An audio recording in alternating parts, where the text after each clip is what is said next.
Social media একটা বিষয় নিয়ে বর্তমানে তোলপাড়। আজ 20 থেকে 25 দিন তোলপাড় চলছে। পল্লীগ্রাম টিভির হিরো শফিক পল্লীগ্রাম টিভিতে নেই। পল্লীগ্রাম টিভি থেকে আপনারা শফিককে বাদ দিলেন কেন? আমরা শফিককে বাদ দিইনি। তাহলে ঘটনাটা কি? শফিক নিজেই পল্লীগ্রাম টিভি ছেড়ে চলে গেছে। কি এমন ঘটনা ঘটলো যার জন্য শফিক চলে গেল? সেটা আমি সঠিক বলতে পারবো না যে ও কিসের জন্য চলে গেছে।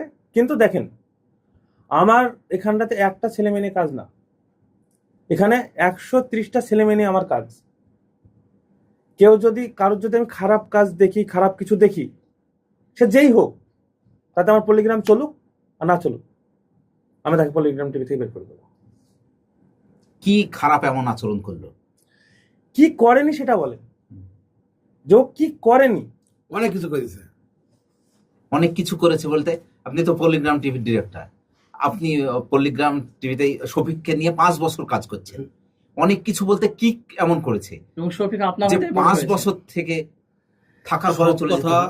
সব কথা তো এইভাবে বলা যায় না। তো আমি বলবো কিছু কথা, যেন মানুষ জানুক। না, আমাদের তো মানুষ খারাপ ভাবছে যে কেন বাদ দিল, এতদিন ওর কাছে ছিল, এখন কেন বাদ দিল পল্লীগ্রাম থেকে। আমরা সারাদিন খেটে খেটে অডিও করি, অডিও করার পর তারপর ভিডিও হয়। আচ্ছা, অগ্রিম অডিও করি।